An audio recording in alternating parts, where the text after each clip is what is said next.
Fala, pessoal! Olha só o que nós temos aqui. Nós temos o Orlando Delamey, nosso querido mestre Storm. Hoje nós estamos entre três aqui. Estamos recebendo a visita do Orlando. O Storm também está perto aqui de casa. e hoje nós vamos falar sobre esse conflito aí que começou novamente, mais uma vez, né? Foi mais um ataque, né? Na verdade, mais um ataque terrorista que aconteceu entre a Palestina e Israel. E basicamente nós temos agora um fator geopolítico que pode, né, modificar um pouco as nuances do mercado. Mas por enquanto estamos tranquilos, porque a gente acha que é um conflito mais regional. Mas eu queria saber, Mestre Storm, o que tu acha desse conflito aí? Tu acha que vai afetar mesmo o mercado? Como é que é? Cara, sem dúvida alguma, eu acho que ele deve fazer preço, especialmente no petróleo, tá? A gente já tem um gap de alta aí no Brent abrindo lá fora, um gap movimentando o mercado para cima do petróleo. A gente sabe que o petróleo ele acaba puxando indicadores de inflação em todo o mundo, especialmente Brasil e Estados Unidos. Então, isso pode fazer com que os americanos fiquem com um pouco mais de vontade de subir a taxa de juros dele do que eles já tinham. E aí isso pode fazer uma repercussão a prazo mais longo. Acho que no prazo muito curto não vejo grandes movimentações. Eu estava até comentando que na parte das criptos não fez preço, né? Não mexeu em grandes coisas, nem para cima nem para baixo, nesses últimos 2 dias. É óbvio que a guerra é muito triste. A gente viu umas cenas muito chocantes, assim, de várias pessoas, mulheres, crianças, apanhando, sofrendo, sendo sequestradas, cara, mortas. Cara, uma tragédia terrível aquilo lá. Sim. E é uma disputa já de muitos anos, né? É uma guerra, eu acho que ela é mais regional e que ninguém quer. Eu acho que da parte internacional é difícil alguém meter o bedelho ali, né? De querer. Cara, assim, historicamente o Estado de Israel ele sempre foi protegido pelos Estados Unidos. Existe uma relação bélica, uma relação econômica muito forte. Então, basicamente, o que acontece, né? Os Estados Unidos ele já se prontificou e já mandou reforço militar para lá. Agora você vai pegar um grupo terrorista como o Hamas, que é um grupo, cara, que ele não tem recurso, ele não tem nenhuma grande entidade das potências militares, não tem uma China, não tem uma Rússia por trás de uma forma mais ostensiva, como Israel tem em relação aos Estados Unidos. É muito difícil um grupo como esse sustentar uma guerra contra Israel, posto o apoio americano. E essa é simples a questão. Talvez o que eu concordo um pouco com o Stormer é que, historicamente, os conflitos de Israel sempre geraram um choque no petróleo. A gente tem que lembrar que os árabes, que eles não são a favor da existência do Estado de Israel, desde ali da sua criação pós-Segunda Guerra, e sempre tiveram envolvidos nos conflitos. Então, talvez qual que é o rumor que pode impactar mais, vamos lá, sendo super pragmático e pensando do ponto de vista econômico, é a questão que o Irã possivelmente ajudou o Hamas e o Hezbollah nesse ataque em específico.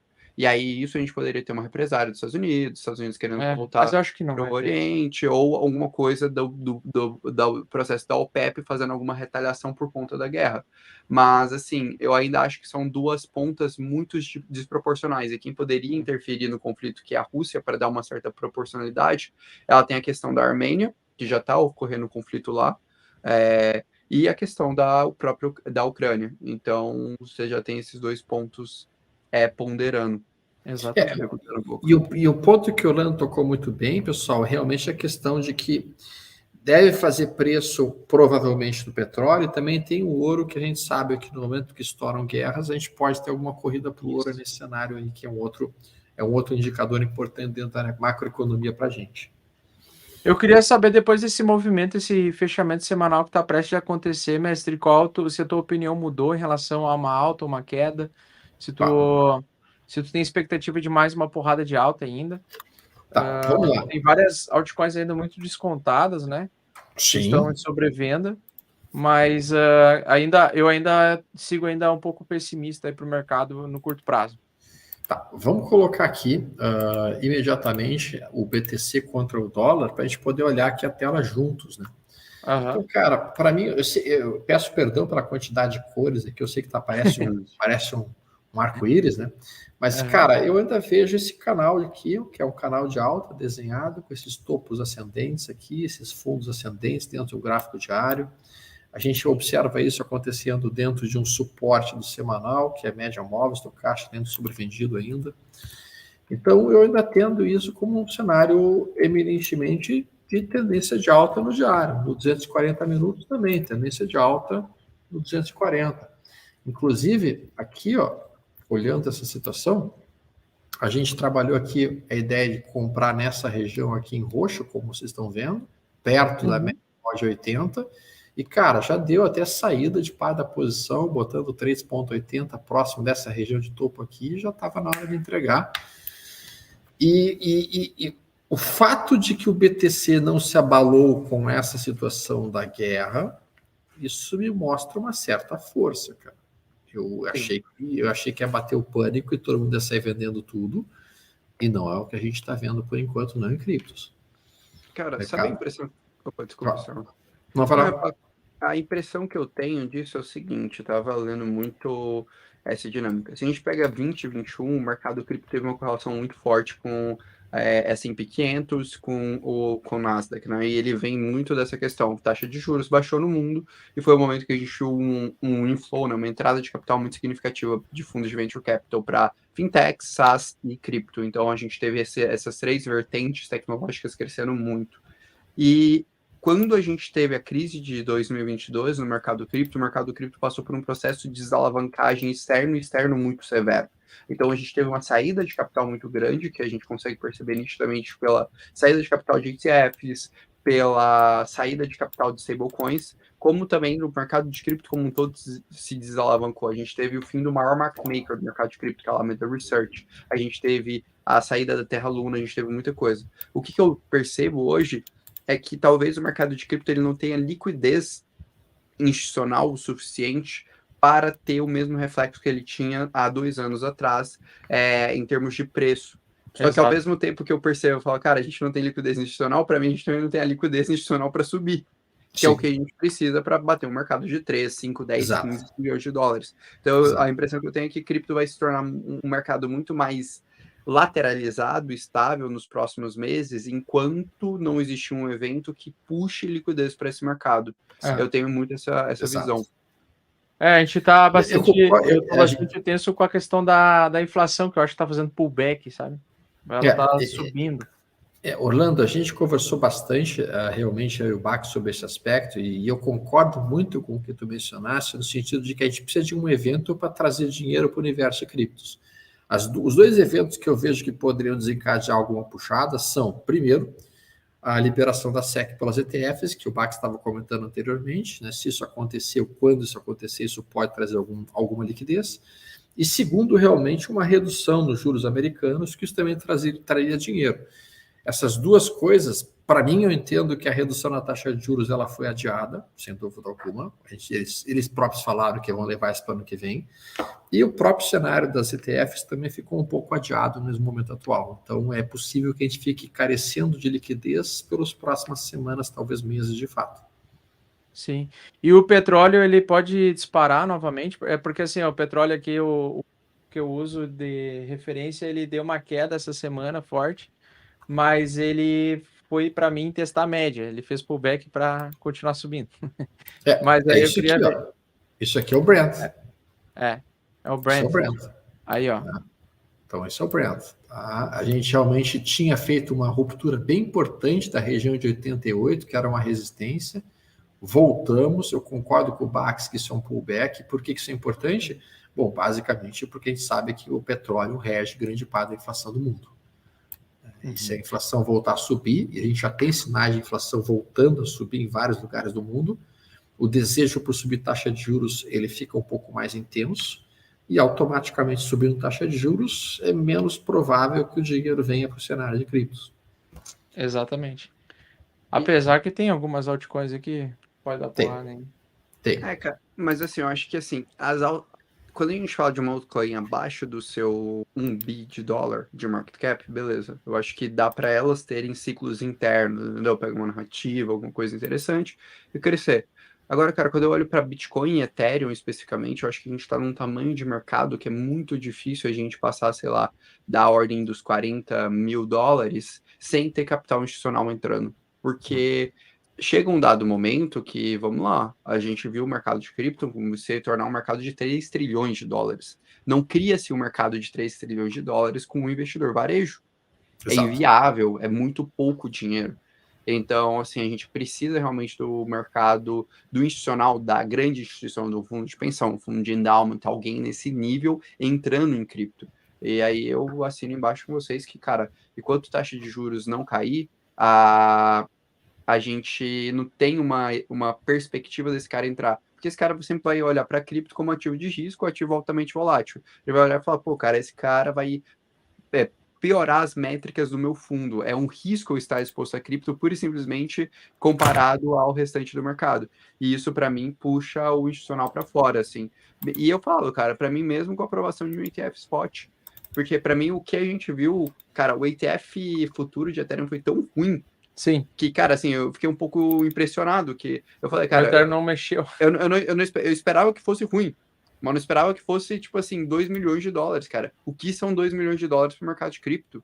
Não é nada. Não é nada. Numa estreia de um ETF não é nada.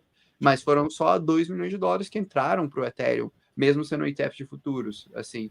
Então, para mim, esse foi um dos pontos que mais me faz acreditar que enquanto a gente não tiver um cenário macroeconômico um pouco mais claro, eu acho que a resposta para mim nem é sobre qual caminho, mas é clareza, ainda é muito difícil eu enxergar o mercado de cripto, tipo assim, ele dando uma esticada, seja para alta, seja para baixo.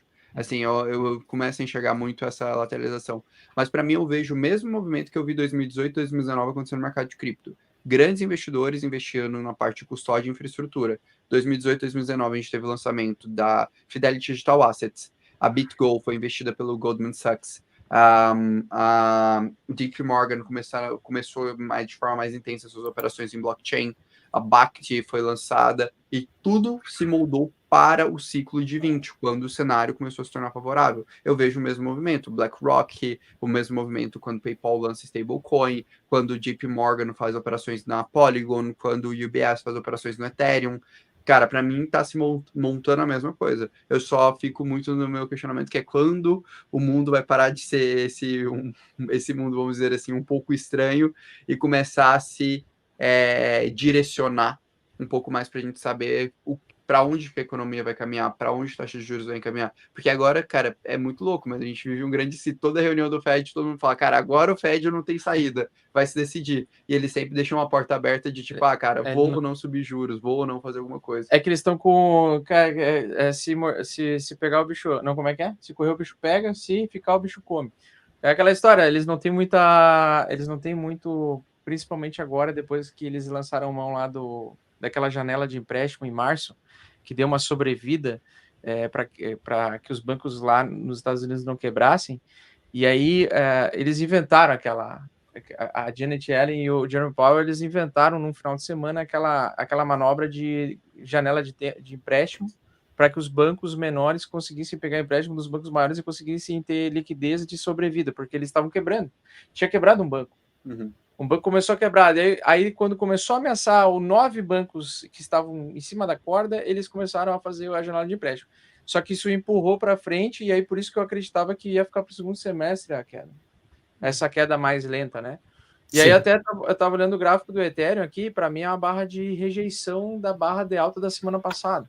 Que ela está engolindo a região 68 de Fibo da semana anterior, dentro desse canal de baixa. Então, para mim, agora ela só tende a confirmar a queda, a continuação da baixa ainda, né? Para mim é só um topo mais baixo que o topo anterior ainda. Entendi. Eu considero isso aqui topo, tá? Porque é um semanal. Mas se eu pego o gráfico diário, ó, se perdeu a semanal, ó, e ficou abaixo da 68 de Fibo da semana anterior, para mim ainda seria uma lateralização para o mercado continuar caindo. Eu acho que nesse cenário de Ethereum nós estamos juntos com a interpretação, sabe, Baques? Porque o cenário que está aparecendo aqui dentro do Ethereum é um cenário que eu gosto muito de operar e que eu chamo de técnica do Schwa. Tá? O Schwa ele é uma técnica para operar vendido, basicamente, e que é justamente o que você observou. A gente tem uma construção que é geralmente uma região com uma congestão aqui. Deixa eu mostrar um pouquinho. Isso. E daí o mercado faz um recuo forte, que é essa queda violenta aqui. Os compradores, eles simplesmente tentam, em algum momento, defender as suas posições. Essa defesa não consegue vir até nem metade do que foi o tamanho da queda. Toca já uma média móvel caindo aqui. Aí os vendedores batem de novo mais uma vez, só que os compradores não desistem de cara. Eles são teimosos, eles tentam empurrar um pouquinho. É que nem tu tentar convidar uma menina para sair contigo. Tu convida uma vez, ela diz não. Tu convida uma segunda vez para ver se realmente ela não quer, se ela só uma desculpa. Aí você corre atrás da humilhação. Aí ela pega e fala assim, estou saindo com outro. Aí outra pessoa não pode correr atrás, porque senão é humilhação, né? Mas então, quando tu convida a segunda vez, que é basicamente isso daqui, cara, se acontecer de formar esse candle que vocês estão vendo aqui, pessoal, e esse candle fechar o mais perto possível da mínima e depois perde isso daqui, aí nós temos realmente a desistência de todos os compradores de empurrar o mercado para cima, e aí a técnica do Schwab preconiza realmente que o movimento de queda seria toda essa amplitude que caiu aqui para baixo. Aonde seria o alvo ali? 1.500. Cara, o ponto de alvo daí fica bem amplo, né? Porque tu pega toda essa amplitude 1525 aqui, no gráfico 4 agora. E joga isso aqui a partir desse fundo. Cara, estou falando de alto de 1538, seria o primeiro alvo, e o alvo final, que seria 161, 1460. Sim. Aí o cenário fica ruim de fato para o Ethereum. E o Ethereum está, sem dúvida alguma, bem mais frágil, bem mais fraco do que o BTC. A gente tem comentado isso já nas últimas conversas que a gente teve, né, Bax? Realmente o cenário está bem frágil para o Ethereum. E observa que se a gente perde essa região, olha que tragédia. A gente perde essa linha de alta aqui. Aí é que tá. Para mim é movimento que ele vai para 1.280. E daí, isso aqui, pelo Schwarz, seria 1.400 e pouco. Não, isso no curto prazo, né? Mas no gráfico diário, eu vi que é suporte 1.280, eu acho, no gráfico diário. Ou gráfico semanal. Que então, seria o fundo, um suporte não retestado como suporte. É uma resistência, eu acho. Mas como a gente sempre trabalha, obviamente, com cenários, a minha ideia é, se perder essa região, sim, eu teria que estar pensando em vender com um stop bem curto aqui, relativamente curto, com o alvo lá embaixo, mas se rompe essa região aqui, cara, a minha venda fica completamente anulada, porque eu poderia estar olhando realmente um eventual reteste dessa área que está aqui. Exatamente. Em 700. Então, o trader, especialmente o cara que vai operar num prazo mais curto, aqui, 240 minutos, ele sempre vai construir dois cenários. Cara, se fizer isso, eu vou tomar essa conduta, e se fizer esse outro ponto, eu vou tomar essa outra conduta. Meu stop fica aqui e meu alvo fica ali, com isso ele está procurando cobrir todas as bases que podem eventualmente acontecer dentro do mercado. E a Matic, tu consegue dar uma olhada na Matic? Claro. Matic, cara, tá tocando uma região. Eu queria mostrar esse gráfico para vocês, porque enquanto o mercado tá ruim, como o Orlando mencionou e como o Bax também mencionou, tem uma coisa que eu gosto de fazer, que é um sistema bastante simples e que ele é extremamente eficiente, que é basicamente o seguinte: vocês estão vendo que essa aqui é uma média móvel de longo prazo, pode ser a média de longo prazo que vocês preferirem adotar. Eu gosto de trabalhar com a média móvel de 80, mas se tu pega um cara como o Bo Williams, ele trabalha com a média móvel de 72, pode trabalhar com a média móvel de 50, é uma média de longo prazo. E quando você tem ela ascendente, você vai esperar essa situação aqui, você estar sobrevendido com uma média de longo prazo subindo. Esta situação, eu vou procurar daí um ponto de entrada. Qual vai ser meu ponto de entrada? Eu quero só um candle branco. Só um candle branco. Quando eu tiver um candle branco nesse cenário, eu vou tomar Matic. Coloco o meu stop imediatamente abaixo da média. E onde é que fica meu alvo? Cara, meu alvo vai ser justamente essa região aqui, que é a minha região de topo anterior. Então, eu gosto de fazer esse tipo de trade, no caso, um trade que entregou 5% em questão de um dia e meio. E aqui eu estou esperando o quê? Veja que eu estou esperando só que o estocástico chegue de novo aqui nessa região, pessoal. Chegando nessa região, eu vou esperar um candle branco para tomar mais uma operação, para buscar esse topo prévio aqui. E vou ficar operando só nesse conceito. Então, só lateralidade. Isso, opero lateralidade usando um oscilador, não tem nada melhor no mundo do que fazer isso. Tem nada melhor no mundo? Tem coisa melhor no mundo aí. Não, tem sexo. Exatamente. É um bom ponto. Exatamente. Excelente ponto. Mas, cara, para mim, o case da Matic, da Polygon, é um dos cases mais interessantes que eu tô vendo de cripto, assim, desde quando eu entrei no mercado. Porque o que acontece, assim, aí saindo da parte de análise técnica e indo para minha área, que é a parte de análise fundamentalista.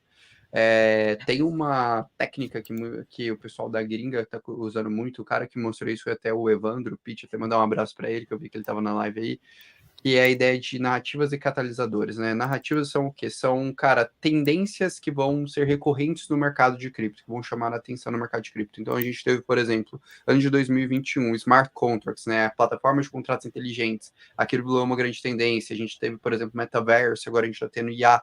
E o que acontece? Qual que, para mim, é uma das próximas grandes tendências que vai acontecer no mercado de cripto?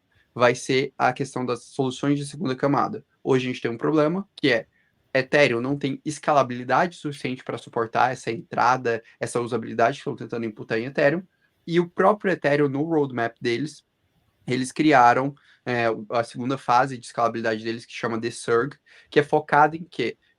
Tornar a Ethereum um grande ponto de registro para soluções de segunda camada. Então, a Ethereum está trabalhando para melhorar a sua plataforma de tal maneira que, olha, vocês vão registrar toda a informação em mim, mas vocês processam e vocês fazem tudo que vocês quiserem. Seria mais ou menos que se vocês imaginassem uma cidade, Ethereum antes construía várias casas ali e suportava a população, e agora a Ethereum está falando, olha, eu vou fazer o seguinte, eu vou pegar uma área dessa cidade, vou demolir as casas e criar um incentivo, um subsídio para vocês construírem prédios. E quem são os prédios? São as L2. A Polygon é o quê? Vamos dizer assim, a maior montadora de prédios que hoje a gente tem no mercado, uma das maiores. E o que vai acontecer é que, provavelmente em fevereiro, a gente vai ter essa atualização, ela chama de Fork, que vai implementar esse subsídio, que chama Proto-Dunk Shards, IP4844, que vai reduzir em 20 vezes o custo de operação da solução em segunda camada. Então é quase como se o governo virasse e falasse, ó, a casa, o IPTU é X. Agora, se você morar no apartamento, você vai pagar X sobre 20. O que vai acontecer? Esse mercado de apartamentos vai crescer. Quem é esse cara? Hoje é Polygon. Só que Polygon está fazendo uma outra coisa que é uma atualização interna. Ela está fazendo um processo de rebranding, vai mudar tokenomics, vai mudar a estrutura, vai evoluir várias coisas. Eles então estão entregando super bem, de forma muito coerente isso. Então, quando eu olho para isso, cara, é onde eu olho e falo, cara, tem um caminho muito, muito interessante para Polygon. E para mim é muito por isso que eu sinto que ele está fazendo o seu próprio ciclo. Ele está indo um pouco contra essa tendência de mercado, porque sempre a gente está vendo atualizações animadoras em relação a Polygon. Por exemplo, essa última semana a gente teve ela fazendo deploy do novo token deles, que vai ser o token POL, na rede teste da Ethereum. Então, para mim, assim, tá um caminho bem interessante.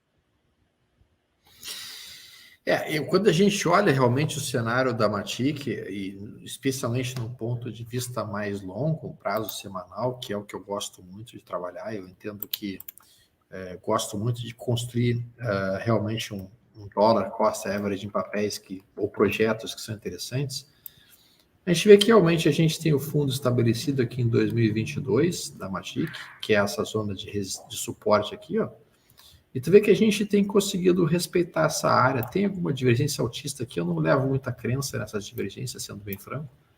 Mas sim, eu acho que nesse momento, tocando essa região que é 0,49, tem muito comprador defendendo aí, cara. Tem muito comprador tá defendendo. Bom essa região aí. Isso é uma região de compra. Tem muito comprador defendendo. Isso é um preço de compra, 84 centavos, né? Uhum. Então, essa é uma área que eu olho com atenção e estou pensando se realmente não seria um momento bastante apropriado, porque a gente tinha essa longa linha de baixa aqui que foi rompida, isso é o primeiro pullback e isso é o segundo pullback.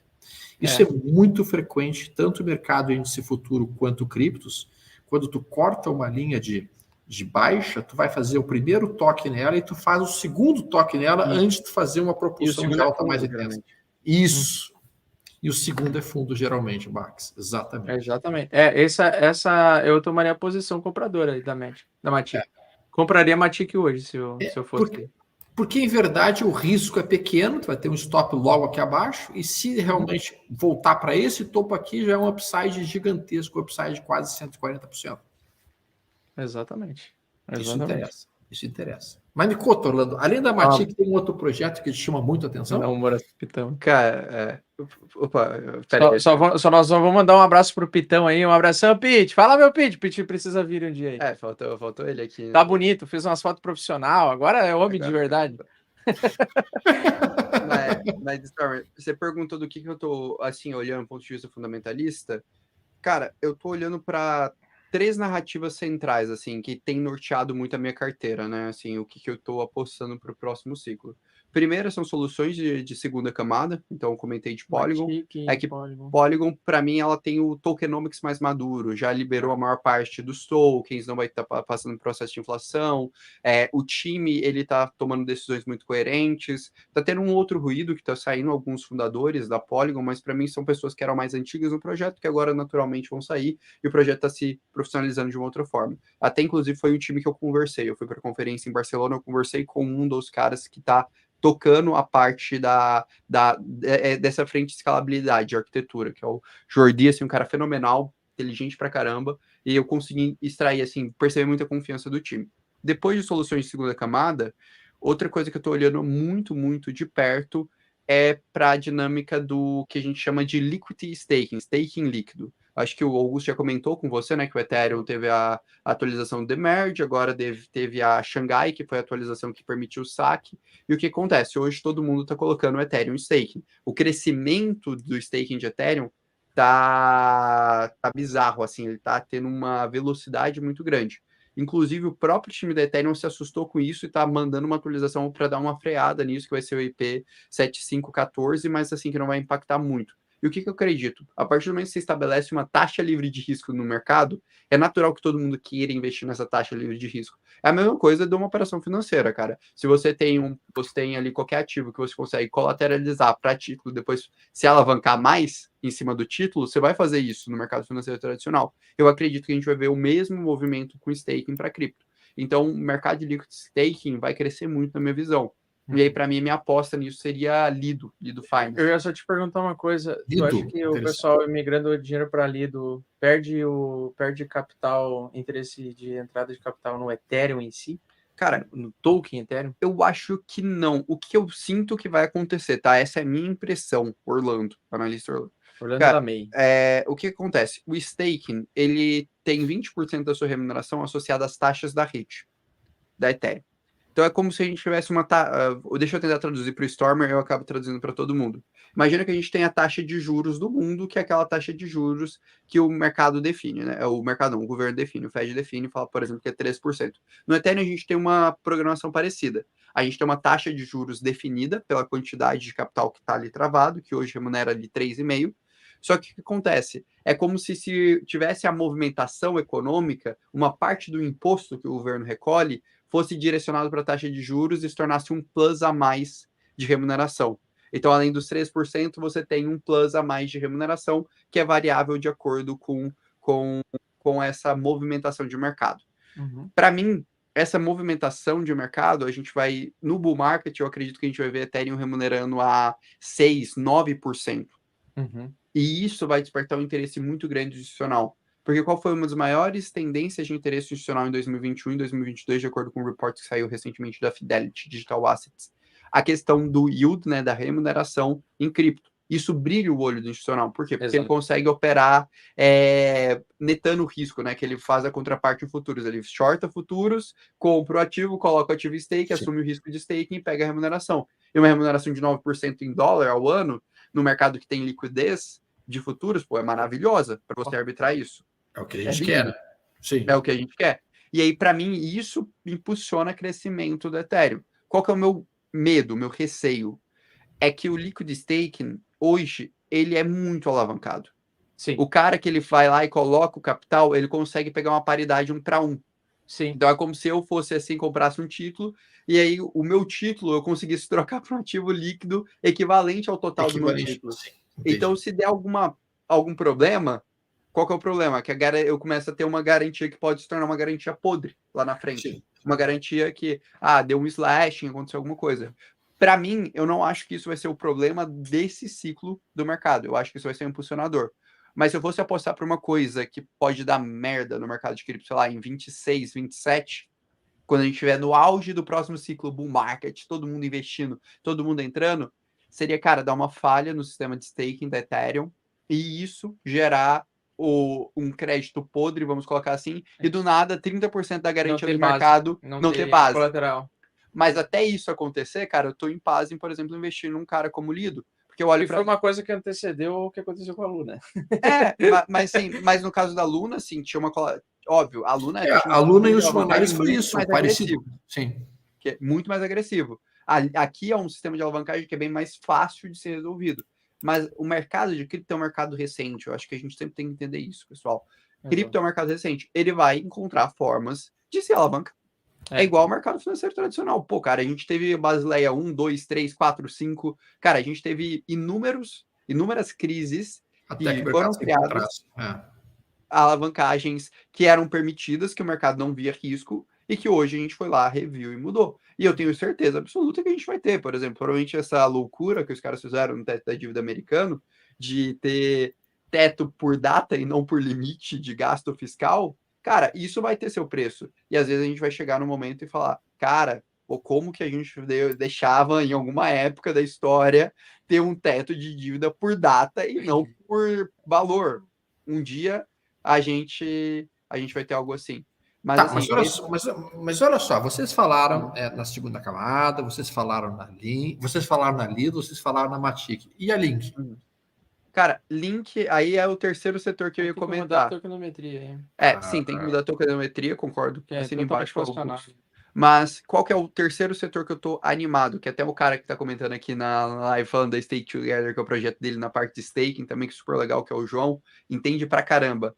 Real World Assets. O que é Real World Assets? São ativos do mundo real.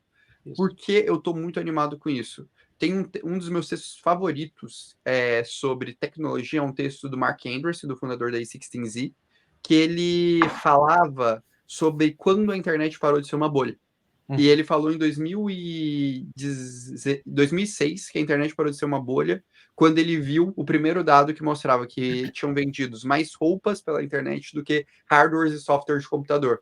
Isso é muito doido, porque a internet que a gente conheceu, década de... Eu não conheci, né, particularmente.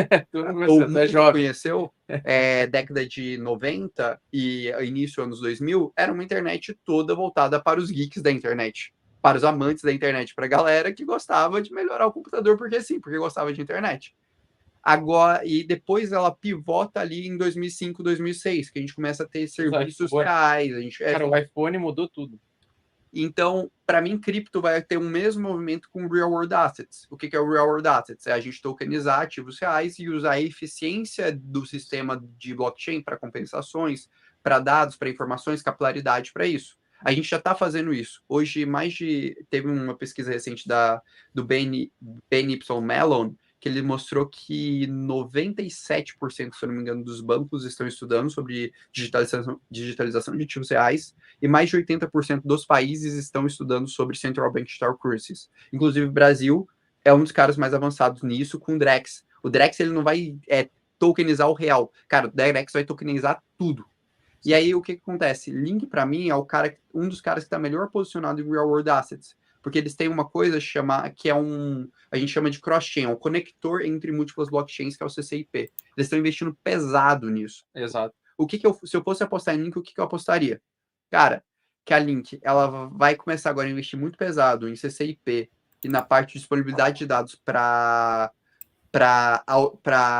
derivativos on-chain. Vai começar a gerar receita de verdade, porque hoje Link não gera receita. Link não é boa nesse aspecto, não gera receita, não tem produto com valor agregado, e depois vai pivotar o tokenomics e melhorar. Mas isso, para mim, ainda demora uns 6 meses. Exatamente. Eu ia só comentar uma coisa, pessoal. Tem Gota, ó. A Gota é gotas.social. Vai lá e resgata, antes do Mestre Stormer comentar aí com vocês também. Inverno Cripto 23 é o nome da Gota, ó. Você vem lá, digita Inverno. É um NFT que está disponível para todos vocês que estão assistindo a live.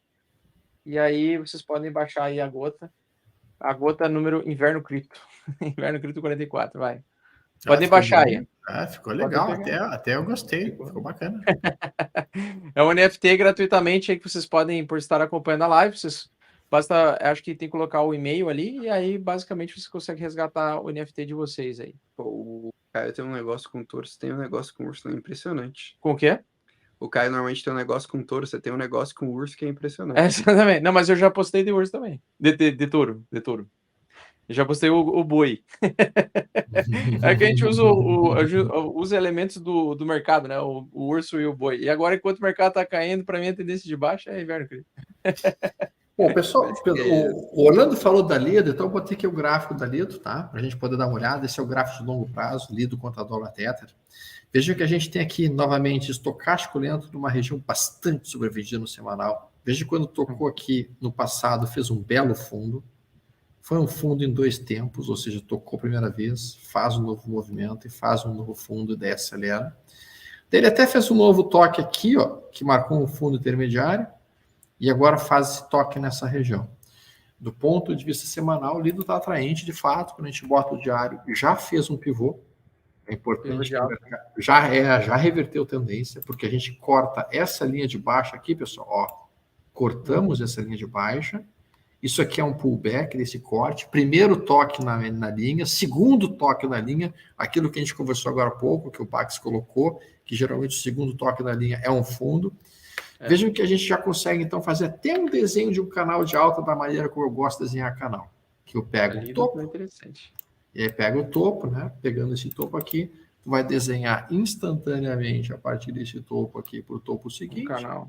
E desenha a partir desse fundo. Pronto. Olha que entrada bacana, elegante. Essa tá a entrada boa para entrar. O Lido também. Olha que entrada elegante, cara.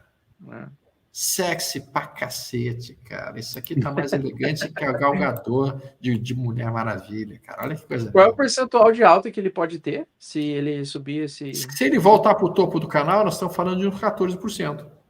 Tá ótimo, né? Para topinho desse canal menor. Mas se ele voltar para cá, que é esse topão, cara, bom, é 50%. Aí é 52%. Exatamente. Então eu gosto aqui desse modelo e tem uma coisa que eu gosto bastante de fazer, pessoal. Quando eu desenho aqui no estocástico, eu gosto bastante de trabalhar desenhando o que seria a linha de retorno do próprio estocástico, que é isso aqui. Isso aqui é zona de suporte. Tocou aqui, viro para cima, é a entrada. Então eu gosto da Lido nesse cenário aí, sim. Isso aí tá bonito esse gráfico. Tá legal mesmo. E aí quando tu bota um 240 minutos, que é o time frame mais curto que eu entro dentro do gráfico de criptos, eu não entro em time frames mais curtos do que isso. Galera, a gente tem esse recuo aqui. Deixa eu falar um pouquinho sobre essa questão de price action rapidamente. Ó. Isso aqui basicamente é um movimento de queda. Veja que os compradores defenderam aqui. O mercado cai de novo, compradores defendem mais uma vez com longas sombras inferiores. Aí o mercado faz mais um movimento de recuo, e esse movimento de recuo, ele literalmente fura esse fundo, e os compradores dizem, não, cara, daqui eu não vou aceitar que caia. E daí eles empurram mais uma vez para cima. Vendedores tentam forçar mais uma vez. Não consegue, rompe essa região. Agora a gente está grudado nessa área de resistência, que é 1,61. Rompendo aqui, não tem resistência antes da zona de 1,72. Então, para quem gosta de price action, os caras estão olhando isso aí como vou comprar o próximo recuo que acontecer. A gente já tem belas divergências batendo aqui. Cara, o Lido tá legal. O Lido tá legal. Muito bem. A Lido. E a última só que eu queria que tu desse uma olhada na Pendle. A Pendle. Tu sabe que eu comecei botando na minha carteira. A Pendle é interessante. Eu ia só comentar uma coisa que o pessoal, pessoal, o hype dos NFTs foi pro saco, né? Aí o Galera está demitindo em massa os layoffs aí. Tá acontecendo os layoffs e demissão em massa da galera. Não, em massa não. Tá acontecendo umas demissões aí. Mas o que eu quero mostrar para vocês mais importante é o gráfico. Pendle. Cara, o macaco, ele chegou a valer 150 Ethereum. O floor, o fundo. Ou seja, cada macaco daqueles Bored Ape custava 150 Ethereum. Você comprou a quanto? Eu comprei a 19 Ethereum. Você comprou a porra? Mas eu fiz 35 Ethereum de lucro, porque eu vendi todos eles. Eu vendi o macaco mais os 3 terrenos naquele famigerado abril de 2022. Eu tava indo para Miami. 2022, eu acho. E aí eu vendi quando eu recebi os terrenos do macaco lá. Porque com o macaco eu tinha o direito de farmar 3. Eu podia farmar pegar um, gratuito, e comprar airdrop, comprar 2. E eu gastei 4 Ethereum de taxa. Aí com a venda, eu vendi um terreno por 7 Ethereum, outro por 5. E o macaco eu vendi por 25, eu acho. E aí eu cheguei a fazer 35 Ethereum, velho. Foi uma coisa bizarra, assim. E aí, olha só que interessante. Hoje, o Bored Ape, que é o macaco mais caro, que são a coleção mais cara, já caiu tanto. Olha o valor dela. Cara, ela chegava, ela era 150 Ethereum naquela época que o Ethereum estava $3.200. Cara, imagina 150 Ethereum vezes 3 mil. Quanto dá na matemática? Mestres da matemática, link na descrição. Pera, quanto? 150 Ethereum, cada Ethereum custando $3.200. Dava quanto? 3.000. 150 vezes 3.200. Vamos lá. Mestres da matemática. Vai dar perto de $400 mil. $400 mil. Então, era $400 mil para comprar um macaco. Uau. Cara, tinha gente comprando $400 mil. E olha só, esse gráfico, ele também faz fundo, pessoal. Olha só, ele também está tentando fazer um fundo aqui, ó, em 25 Ethereum. Né? Porque é um ativo especulativo. Lógico.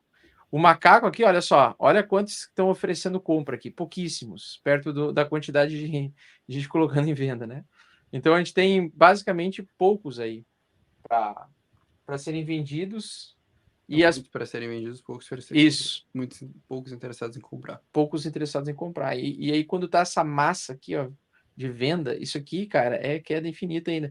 Então por mais que a narrativa seja bonita, por mais linda que a empresa seja, é sempre a mesma coisa. Cada ciclo no mercado cripto repete a mesma dinâmica, que é o seguinte: o mercado começa a ficar otimista, vem excesso de alavancagem, surge essas empresas prometendo essas inovações, aí eles tentaram criar os mutantes, os Bored Ape, como uma nova marca tão poderosa quanto, sei lá, uma marca de roupa. Eles começaram a criar várias coisas, jogos também, metaverso, e todas aquelas narrativas. E aí vocês lembram que o metaverso, Gamecoins, que eu falava mal pra caramba quando surgiu, eu falei que ia flopar, e flopou. Por quê? Porque nós estávamos no hype da alavancagem extrema, com 3 meses para acontecer o apertamento quantitativo e começar o mundo a lutar contra a inflação desenfreada, que tinha a inflação desenfreada não só nos Estados Unidos, mas também na Europa. Então o pessoal estava louco. E aí o mercado cripto é sempre assim, nós estamos no processo de desalavancagem ainda, né? Foi o excesso de alavancagem, corretora quebrando, fundo institucional quebrando, fundo de investimentos também não aportando mais nada, não comprando mais nada de empresa. E agora nós estamos no melhor momento dessa depressão econômica agora, essa dinâmica, é o melhor momento de comprar aos poucos alguns ativos. Porque enquanto mais ele cai com menos volume, em algum momento a pressão vendedora vai se esvair e só vai sobrar compradores. Cara, daí vem aquele fato que tu precisa entrar. Exato. Aí quando entrar liquidez, quando entrar realmente dólares, cara, não vai ter. É que nós estamos na ponta inversa da euforia. Nós estamos Exatamente. entrando no fim da depressão. Exatamente. É o melhor momento de estar no mercado agora. Cara, para mim, esse é o melhor momento de entrar no mercado. Eu falo o que eu tô fazendo, assim, cara. Primeira coisa que eu tô fazendo é continuar aportando, porque eu acredito que tem uma parada que acontece com o investidor, que é a paralisia pelo bear market. Cara, você tomou tanta porrada que você fica paralisado.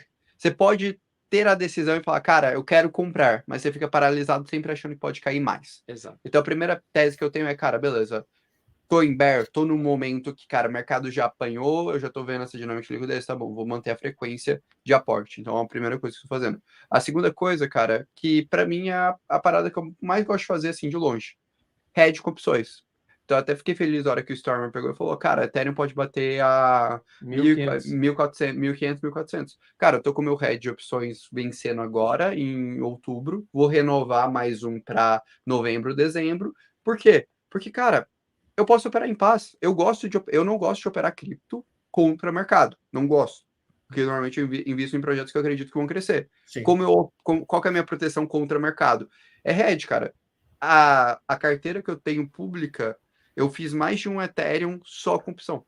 Sim. Só nos últimos 2, 3 meses. Por quê? Mercado baixo volume, baixa volatilidade. Put tá barata.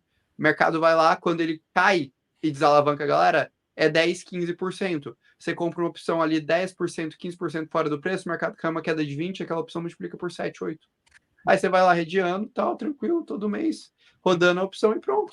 Acabou, cara. Para mim, se o bear market durar mais 6 meses dessa forma, eu vou estar redeado, tranquilo, vou manter meu aporte corrente. E aí eu gero alfa em cima disso. É a forma que eu enxergo o mercado, assim. Óbvio, é uma maneira muito mais tranquila de operar do que a forma que vocês operam. Até porque eu não tenho a capacidade que vocês têm de ler gráfico. Não sou bom nisso. Eu sou bom em olhar e entender projeto. Mas, cara, para mim, saber fazer hedge e ter paz é fenomenal. Eu acho que a colocação do Orlando ela é importante para os amigos que estão nos ouvindo em casa, porque assim, existem várias formas possíveis de vocês construírem um resultado bom dentro do mercado de criptos. Existe a forma do caminho do trading, em que tu vai esperar pelos pontos de entrada, com o estocástico lento mais sobrevendido, para tomar uma posição, para largar lá em cima. E também no estocástico lento sobrevendido numa tendência de alta pode ser um bom momento para fazer uma venda de put, inclusive. Existem outras formas, como a forma de hedging apresentada pelo Orlando, que é fantástica, é uma coisa assim, é extremamente inteligente, é muito eficaz e muito boa. Eu queria aproveitar, pessoal, para mandar um abraço para o Lucas Felipe ali. O Lucas Felipe, ele me atendeu lá em Portugal.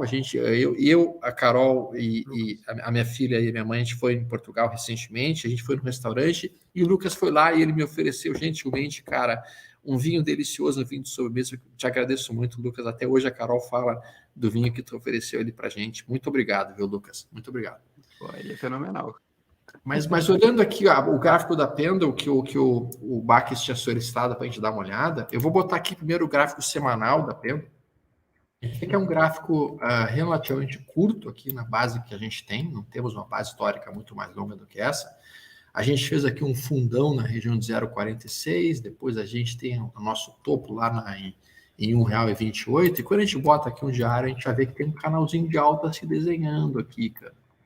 Já tem um canal de alta desenhado, a gente já está naquilo que recebe o nome de estrutura de alta, estrutura de suporte e resistência, em que a gente vai fazendo basicamente uma sequência de topos e fundos ascendentes, sendo que o fundo ele respeita o topo anterior como suporte e tem uma tendência a voltar para essa região aqui.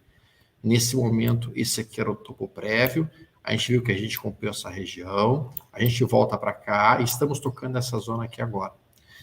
Então, do ponto de vista gráfico, entrada seria nesta ruptura aqui, o stop do cara vai ficar abaixo da abertura desta barra enorme aqui, essa é a região mais protegida nesse momento, e o alvo seria voltar para cá, para a região de 0,86.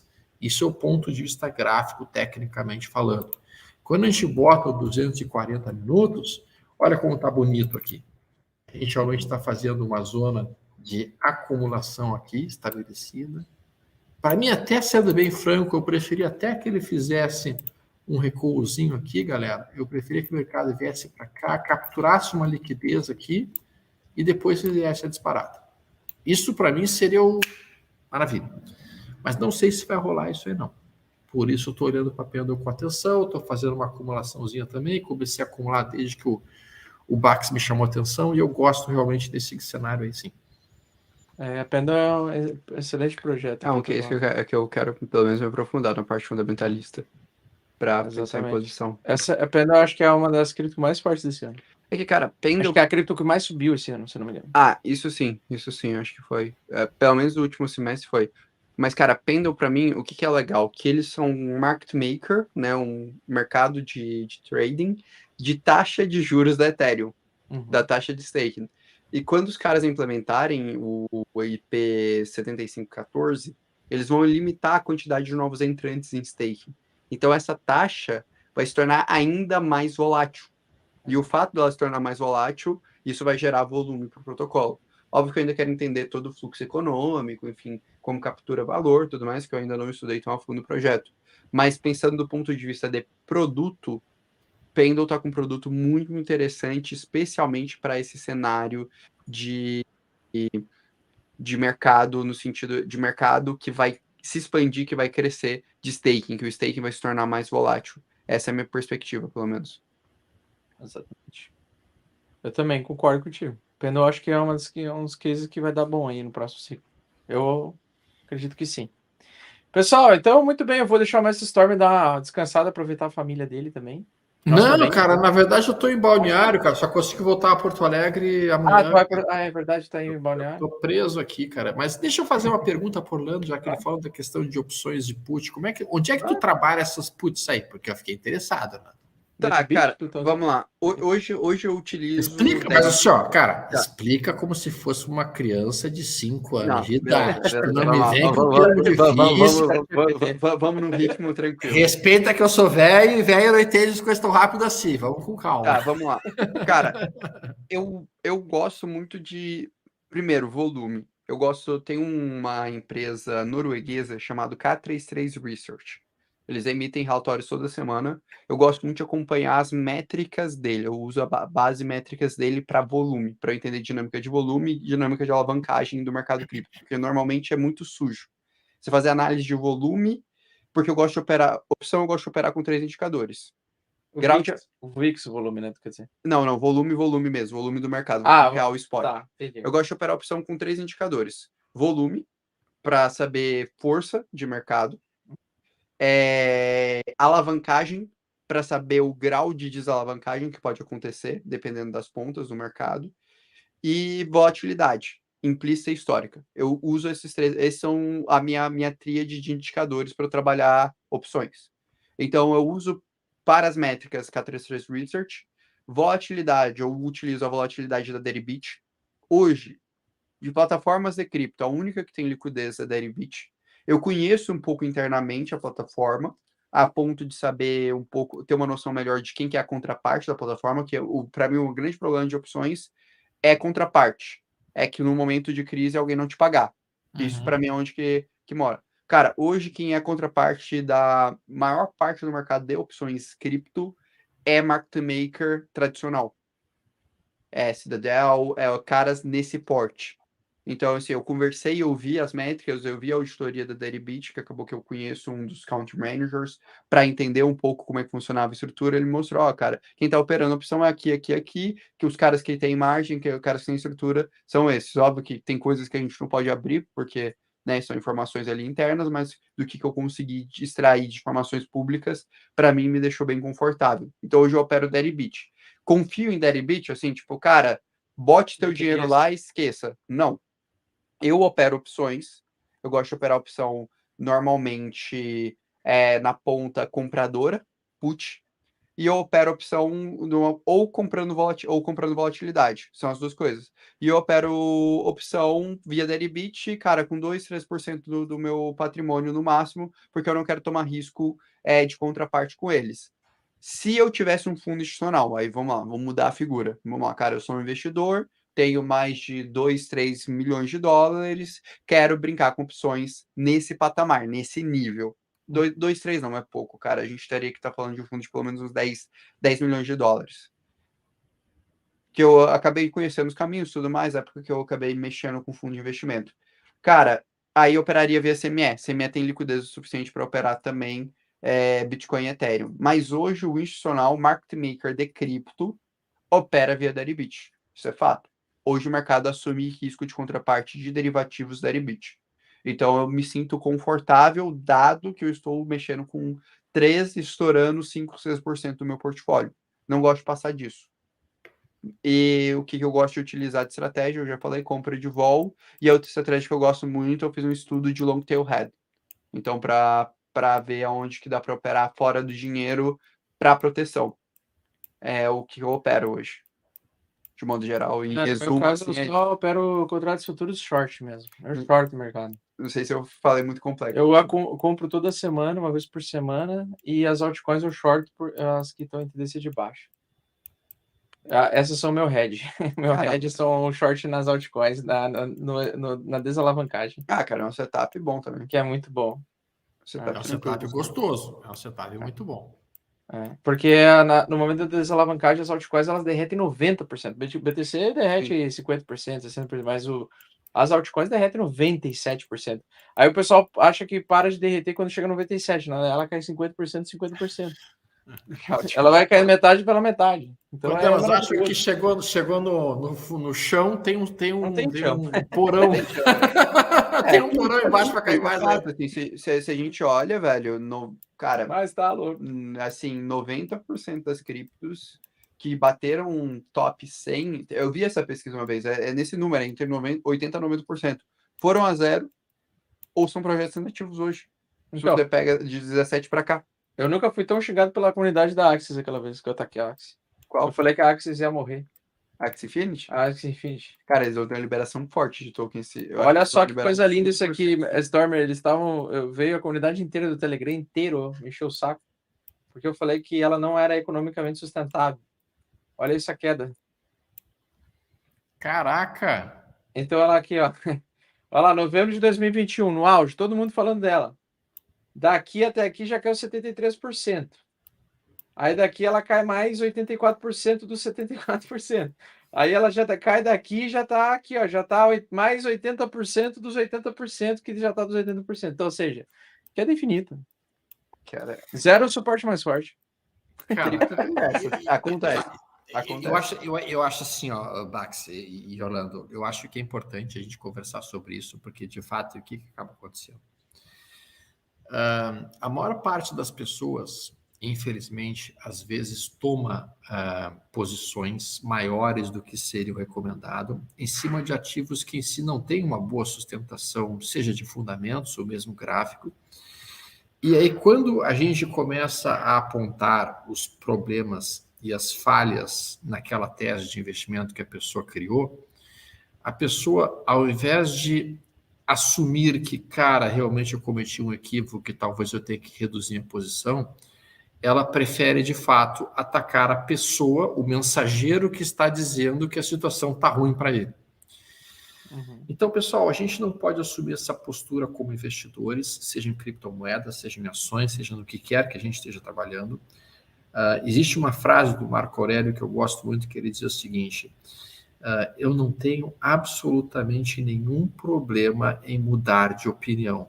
Se uma pessoa chegar para mim e mostrar que aquilo que eu acredito não é verdade, eu não tenho ego nesse sentido. O meu compromisso é com a verdade. Então, se alguém chega e fala, cara, tu tá errado aqui no teu investimento, eu não vou atacar a pessoa que está me dizendo isso. Eu não vou simplesmente... Eu vou tentar entender por que o cara está vendo de uma maneira diferente da minha. Então, por exemplo, quando o Bax falou ontem que ele estava pensando em vender e estava bastante short, eu estava pensando em tomar posições vendidas em algumas criptos, a primeira coisa que eu fiz foi, cara, só um pouquinho. Deixa eu olhar e ver o que ele está olhando, o que eu não estou olhando, para ver se eu realmente estou cometendo algum equívoco na minha interpretação. E a partir disso eu consigo crescer, eu consigo, digamos assim, pensar bem sobre o que eu estou fazendo. É isso que eu recomendo que os amigos façam em casa. Sempre que vocês ouvirem uma opinião contrária àquilo que vocês acham, ao invés de vocês saírem atacando a pessoa, cara, por que esse sujeito disse isso? Será que ele está certo? Será que eu estou errado? Sim. Porque, cara, uma coisa que eu entendi e que eu aprendi no mercado é o seguinte: sempre que sai um negócio, um dos dois está fazendo merda. Um dos dois está fazendo merda. E eu faço todo dia isso. Eu entro no Twitter e eu olho vários analistas do mundo todo, um monte de opinião diferente, para ver o que pode estar passando que eu não estou enxergando. Isso. Cara, entendeu? Eu tenho uma opinião muito simples, velho. Para mim, o meu trabalho, Orlando, é mudar de opinião. Meu trabalho não é eu tentar ficar estudando para provar que eu tô certo. Meu trabalho é provar que eu tô errado, cara. Aí quem quer isso faz grupo no Telegram e vende camisa. Cara, pô, vai torcer. Eu não tenho a mínima pretensão Exato. de ficar estudando para provar que eu tô certo. Exatamente. Porque se eu quiser estudar para provar que eu tô certo, cara, eu vou pegar 3, 4 gráficos, 3, 4 teses que saiu da minha cabeça, achar 2, 3 justificativas. Isso é fácil. A gente tá na internet, cara. A gente tá da informação. A coisa mais fácil do mundo é você achar correlação ou que não possui casualidade e criar uma narrativa, uma história e tal. E, cara, e vou fazer isso, e vou vender, vou fazer torcida agora, velho. Para mim, o trabalho de um analista, cara, é só um. Prova que tu tá errado, velho. Isso. Você não tem que abrir o gráfico, abrir uma análise fundamentalista, caçando notícia que vai te fazer, porque senão você vai entrar numa câmara de eco e tudo que você vai escutar vai massagear teu ego. Isso! Aí fudeu. Aí tu perdeu. Entrou na câmara de eco e tudo, cara, que você... Se tudo que você... Cara, se você está num local que tudo que você escuta está a favor do que você acredita, você Muda. está no lugar errado. Exato. Você está no lugar errado. Exatamente. Cara, a coisa que eu mais gosto é achar pessoas que eu considero inteligentes que não acreditam em cripto. Exato. É um dos negócios que eu mais gosto. Eu adoro entrar numa asset, sentar na frente de um gestor, de um cara foda de renda fixa, um cara foda de ações, o cara que eu olho e falo, caralho, velho, esse maluco ele gere 1 bi. E aí ele fala, cara, eu odeio cripto. Não acredito em porra nenhuma. Eu falo, pô, cara, legal, vamos sentar aqui, vamos conversar. Tipo, o Barzi falou isso. Por que você Barzi não odeia? gosta de cripto. O Barzi não gosta de cripto. E, cara, Mas o cara tem que ter o respeito máximo por ele. Lógico. O Barzi é. E às vezes vai ter às vezes, muitas das vezes, cara, esse cara ele vai te dar perspectivas que você não vê e outras vezes ele vai te dar o contrário. Você vai dar perspectivas para ele que ele vai virar e falar, pô, caralho, velho, realmente, o que você falou aqui? Eu tive uma experiência com um gestor que hoje eu acho que o fundo dele deve estar perto da ordem de 1 bi, que foi isso. A primeira vez que eu conversei com ele, ele falou, cara, não acredito em Bitcoin, não faz sentido para mim, nem ferrando, faz uns 3 anos isso. Sim. Aí eu peguei e expliquei para ele Ethereum. Pô, isso aí, cara, esse negócio que você falou parece fazer sentido. Pô, você consegue trazer uma análise? E a gente ficou, assim, mais de ano conversando sobre case. E é um cara que hoje tem cripto. Ele mudou de opinião ao longo do tempo. E para mim foi, assim, foi fenomenal. Mas o que eu aprendi com o cara, assim, valeu anos da minha vida, porque foi encontrar uma pessoa que... Cara, eu pego um exemplo, assim, antigamente, em 2017, eu defendia altcoin. Assim, qualquer altcoin aleatório. Mas por causa da simetria. Mas hoje, cara, quanto mais eu conheço, mais eu entendo, mais eu passo por cada ciclo, eu entendo que altcoin é festa de fim de ano. É uma festa de curto prazo. Entendeu? Porque não dá para se apegar. Não pode se apaixonar. Então, assim, a gente vai ficando... O aprendizado dos erros e acertos, a gente vai ficando um pouco mais duro em algumas coisas e mais exigente também. E, ao mesmo tempo, tu vai sempre mantendo a humildade de mudar de opinião conforme a necessidade. Para mim, cara, pivotou acima da média 14, a média 8 semanal é alta infinita. Semanal. Se pivotar para cima, tem que respeitar o setup. Não tem conversa. Eu acho que é importante que a gente... Eu gostei muito do que o Orlando mencionou, pessoal, que está nos ouvindo em casa, porque assumam o seguinte compromisso com vocês. Sentarem em mesas de preferência. Eu sempre gosto de sentar numa mesa que eu sou menos inteligente. Sim. Porque quando eu sento numa mesa que eu sou menos inteligente, eu começo a ouvir, eu começo a aprender, eu começo a melhorar, eu começo a crescer. Então, cara, eu queria agradecer ao Bax pela possibilidade e oportunidade de trazer o Orlando aí, para a gente poder ter essa troca de ideias, essa troca de informações, que eu acho que foi muito rica. Realmente, muito obrigado. Meu domingo, eu vou terminar o meu domingo, e eu sempre gosto de terminar um dia pensando, cara, o que eu aprendi hoje? O que eu ouvi de diferente hoje? O que me fez pensar diferente hoje? Então, hoje eu vou dormir pensando, cara, hoje eu vi umas coisas legais que me ficaram bacanas, assim, aprendi bastante coisa mesmo. Hoje eu vou dormir feliz. Exatamente. Que agradeço. Eu que agradeço, mestre, com vocês. Pessoal, muito bem. Queria deixar um abraço para vocês aí. Obrigado por tudo. Vamos voltar agora para as patroas? Cara. O pessoal acha que a gente virou casal gay, porque o Orlando foi lá foi passar a viagem comigo na Itália. Que chique. Aí a gente virou casal. O pessoal começou a especular que a gente virou casal e tal. Já sei, vocês foram tomar uma taça de champanhe no restaurante na Costa Amalfitana com a vista. Que coisa mais amor. Foi quase isso. Não, a gente chegou no hotel. Primeiro hotel era super casal. Só nós dois de amigos. O hotel de Florença era isso, era piscina, borda infinita, champanhe, nós dois e mais uns 3 casal, todo mundo tomando champanhe. E toda vez que alguém nos olhava meio torto, eu falava, não, a gente é só amigo, porra. Aí vocês olharam para aquele Davi e disseram assim, olha que Davi! Não, e o meu Instagram... Como é grande. Eu comecei a receber proposta de chá de pica, tomar chá de pica, que é um monte de macho barbudo querendo me conhecer, falando assim, você é muito gatinho.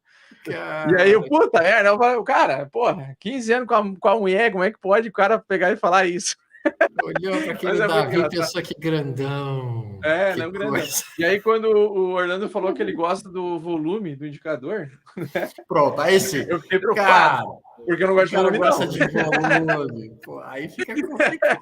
Volume e volatilidade. Vai e vem, vai e vem. É volume e vai e vem. É isso que ele gosta. Volume, vai e vem. Volatilidade.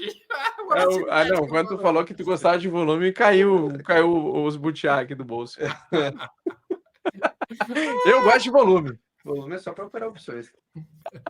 Eu também gosto de barras grandes. Barras grandes me interessam. Barras grandes e volumosas. Exatamente. Vai virar corte isso daí. Muito bem, senhores. Com esse papo totalmente excelente, né?